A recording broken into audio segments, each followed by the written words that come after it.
दोस्तों, पिछले हफ्ते नूरजहां में हमने देखा कि राजा भगवान दास की प्रार्थना कबूल होती है और राजा मान सिंह उससे मिलने के लिए काबुल से आ पहुंचते हैं। राजा भगवान दास अब ये मानने लगे हैं कि अगर एक योद्धा का शरीर एक शव की भांति पड़ा रहे तो उसके शरीर का एक एक जोड़ जंग खा जाता है। राजवीर को बुलाया जाता है। मानबाई ईश्वर से विनम्र प्रार्थना करती है कि वो इस कठिन समय में उसका साथ दे और उसकी सहायता करे।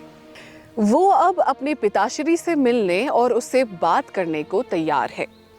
राजवेद राजा भगवान दास को जांचकर उन्हें बताते हैं कि वो 1-2 हफ्तों के भीतर ही तंदुरुस्त हो जाएंगे।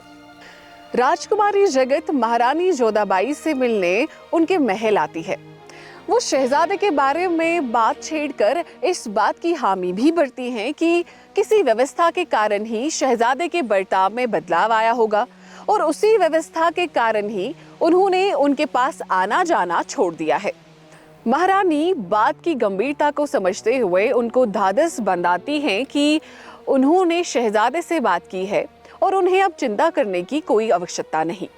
राजकुमारी संक्षिप्त में महारानी को शहजादे की बीती शाम उनसे मिलने के विवरण बताती हैं और आखिर में शहजादे और मेहरुन्निसा के बीच पनपते नए रिश्ते का जिक्र भी करती हैं। महारानी उन्हें आश्वासन देती हैं कि उनकी कोख में पल रहे बच्चे के इस दुनिया में आने के बाद सब कुछ ठीक हो जाएगा। परंतु राजकुमारी के जाते ही महारानी के चेहरे पर भी फिक्र और चिंता की लकीरें साफ साफ नजर आती हैं। राजकुमारी मानबाई अपने पिता राजा भगवान दास के पास पहुंचती हैं और उन्हें गले लगाकर अपने सारे दर्द और आंसुओं का सिलसिला खोलने ही वाली होती हैं कि उनकी माताश्री उन्हें अपने कक्ष में ले जाती हैं। अब आगे देखते हैं क्या होता है।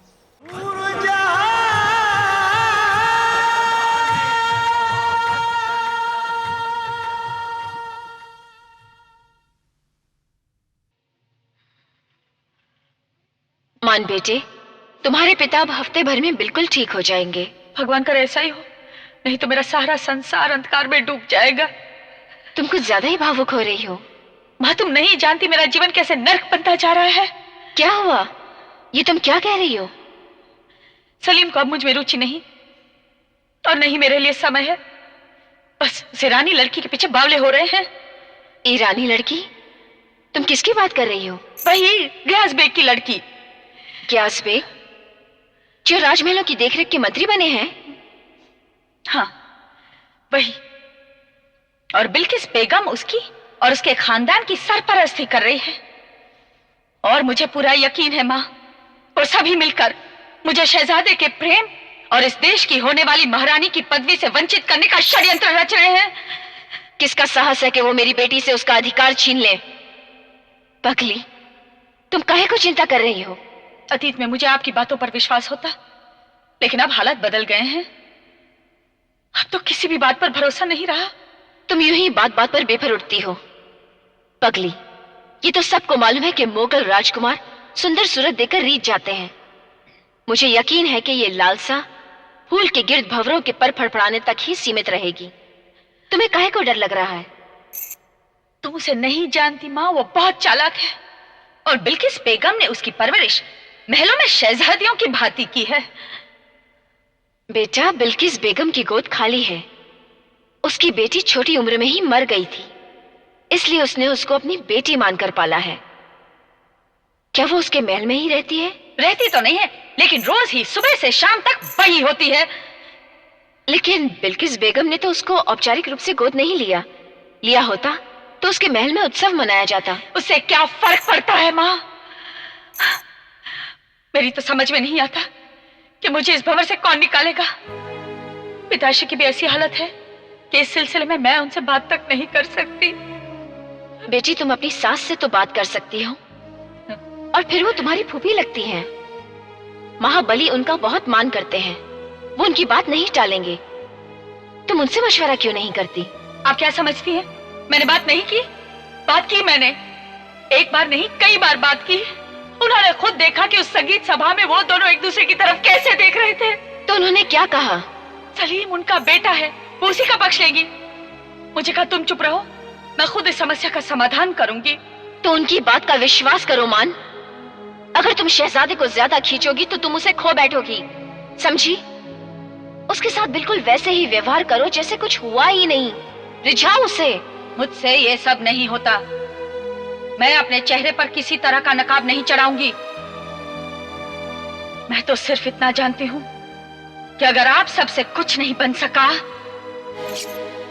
तो उस खून की कसम जो मेरी रगों में दौड़ रहा है, इस संसार में या तो वो रहेगी या मैं। ये क्या पागलपन है मान?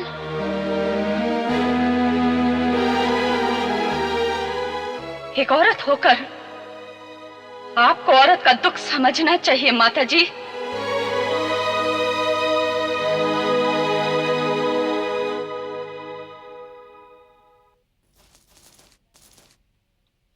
मलिका आलिया की खिदमत में आदाब अर्ज करती हूँ। आओ अस्कदारा।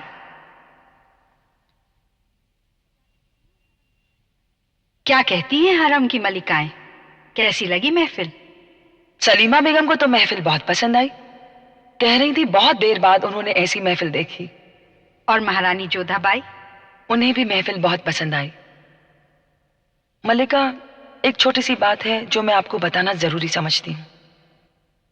कौन सी बात? राजकुमारी मानबाई सारी महफिल में तन के बैठी थी। जूं ही महफिल बर्खास्त हुई, वो भागती हुई महारानी जोधाबाई के महल में जा पहुंची। उसके बाद क्या हुआ? गुस्ताखी माफ। मलका आलिया, साहिब आलम बाहर खड़े हैं और आपसे मिलना चाहते हैं। शहजादे कब से तकल्लुफ बरतने लगे? उन्हें अंदर भेज दो। माँ बेटे के बीच में मेरा रहना कुछ जेब नहीं देता, इसलिए आपकी इजाजत चाहती हूँ।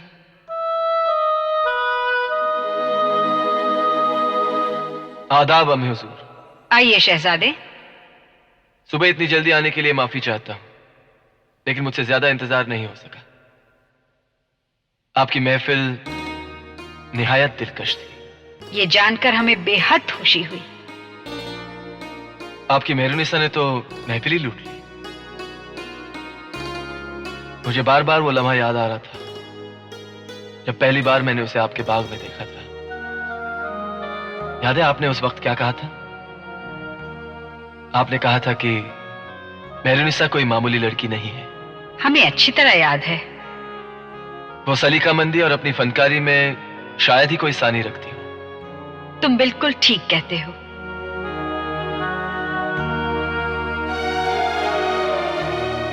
हम उसे खुद मुबारकबाद पेश करना चाहते हैं। क्या आप हमें इस बात की इजाजत देंगी? तो ये बात है जो आज आपको इतनी सवेरे यहाँ ले आई। क्या आप हमारी दरख्वास्त मंजूर करेंगी? मेहरुनिसा से बात करने की? जी।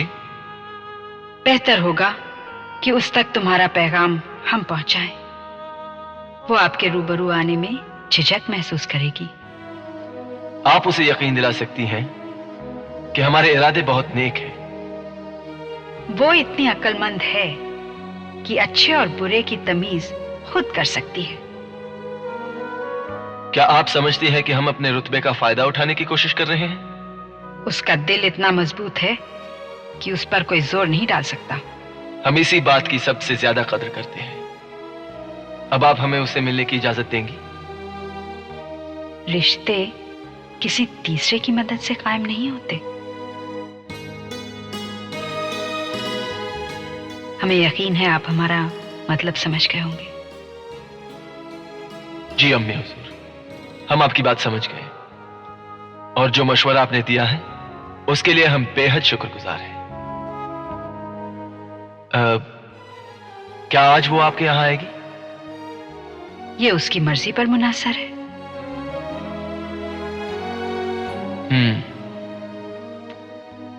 ठीक है, अगर आप इजाजत दें तो हम चलते हैं, लेकिन मेहरुनिसा तक हमारा पैगाम जरूर पहुंचा दीजिएगा। जरूर पहुंचा देंगे।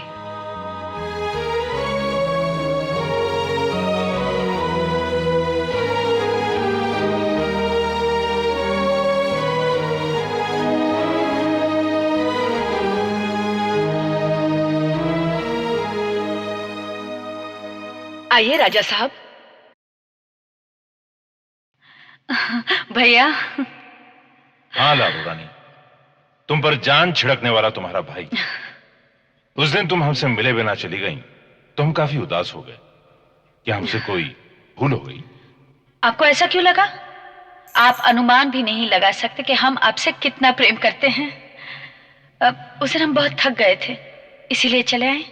जब से हम काबुल से लौटे हैं हम देख रहे हैं कि हमारी बहना काफी उदास रहती है। लगता है तुम्हारे हृदय पर कोई बोझ है, किसी प्रकार की समस्या है। इनकी एक ही समस्या है राजा साहब, और वो है राजकुमार सलीम। बकवास बंद कर और जा यहां से। क्षमा कीजिए राजकुमारी, मुझसे आपकी ये दशा देखी नहीं जाती। मैंने कहा ना, दफा हो जा, जाओ।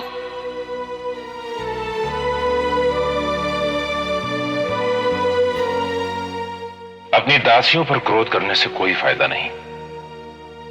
अब बताओ समस्या क्या है? क्या सलीम ने ऐसी कुछ बात कह दी जिससे तुम्हारे मन को आघात पहुंचा है? उनके पास समय ही कहां है कि हमसे बात भी करे। हम कुछ समझे नहीं। आजकल उन पर प्रेम का भूत सवार है। किसी लड़की को दिल दे चुके हैं, उसके कारण हमें तो क्या, सारी दुनिया को भूल गए हैं। ऐसे तो कितनी ही लड़कियां शहजादे की जिंदगी में आई और गईं। ये तो उनका मन बहलावा है। नहीं, ये उनका मन बहलावा नहीं है।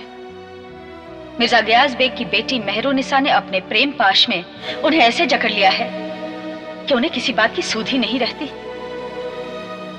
उस शरणार्थी गयास बेग की मामूली बेटी का यह साहस कि वो हिंदुस्तान की होने वाली पटरानी के सुहाग की तरफ नजर उठा के देखे।